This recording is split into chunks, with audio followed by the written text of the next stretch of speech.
ডিগবৈত শ্ৰী শ্ৰী শংকৰদেৱৰ জন্মোৎসৱ উপলক্ষে দশাৱতাৰ নৃত্য সম্পন্ন। ৰামনগৰ নামঘৰৰ সুদাকণ্ঠ ডক্টৰ ভূপেন হাজৰিকা প্ৰেক্ষাগৃহত সোমবাৰে নিশা অনুষ্ঠিত হোৱা দশাৱতাৰৰ নৃত্যৰ খ আৰু গ শাখাত 1 অধিক প্ৰতিযোগীয়ে অংশগ্ৰহণ কৰে। শ্ৰী শ্ৰী শংকৰদেৱৰ 577 সংখ্যক জন্মোৎসৱ পালন সমিতি, অভ্যৰ্থনা সমিতি আৰু প্ৰতিযোগিতা পৰিচালনা সমিতিৰ গৰিষ্ঠ সংখ্যক বিষয়ববীয়া উপস্থিত থাকি সহযোগিতা আগবঢ়ায়।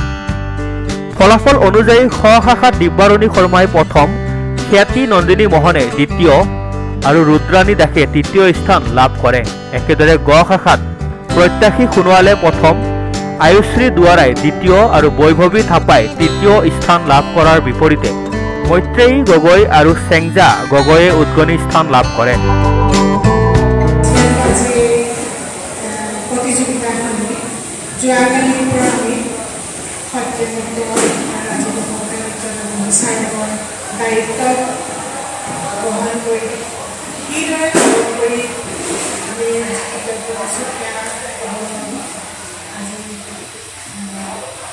সেইখিনি আমি এতিয়ালৈকে সম্পূৰ্ণ কৰা নাই, এইখিনি কৰিবলৈ বাকী আছে।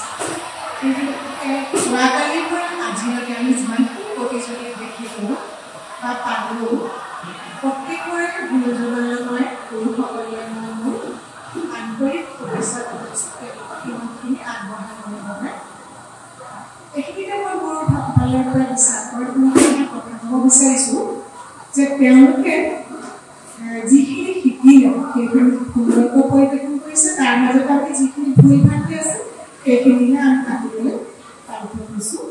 আৰু এটা কথা এইখিনি মই ক'ব বিচাৰোঁ, আজিকালি যে সত্ৰীয়া নৃত্যত আমি থকা সময়ৰ পৰা আজিলৈকে বহুতখিনি উন্নতি হৈ গৈছে। আমি দেখোঁ পোচাকৰ ক্ষেত্ৰতে হওক বা প্ৰসাধনৰ ক্ষেত্ৰতে হওক, এই গোটেইখিনি ক্ষেত্ৰতে বহুতখিনি আগবাঢ়ি গৈছে। কিন্তু আৰু এটা কথা কথাটো হৈছে কি আমাৰ আধুনিকতাৰ প্ৰভাৱটো অলপ বেছি কৰিছে নেকি। মই অলপ আগত কালিৰ পৰা আজিলৈকে সেই বস্তুটো মনত এটাই প্ৰশ্ন আহিছে যে আধুনিকতাৰ প্ৰভাৱটো অলপ বেছিকৈ পৰিছে। আগৰ যিটো আধ্যাত্মিকতা বা যিখিনি আমাৰ গুৰুজনাৰ শিকিব লাগিছিলে, মই নাজানো ভুল কৰিছোঁ সহায় কৰিব। মই কালিৰ পৰা এইখিনিকে আমাৰ যিখিনি কালিৰ পৰা এটাই প্ৰশ্ন আহি আছে মানে যে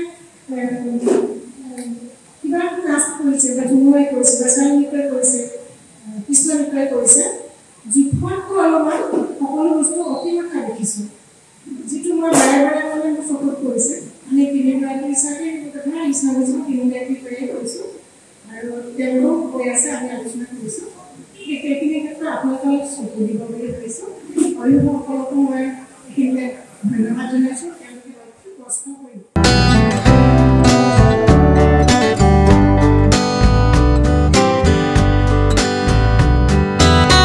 ডিগবৈৰ পৰা বিনন্দ কোঁৱৰৰ ৰিপৰ্ট, সংবাদ লহৰ।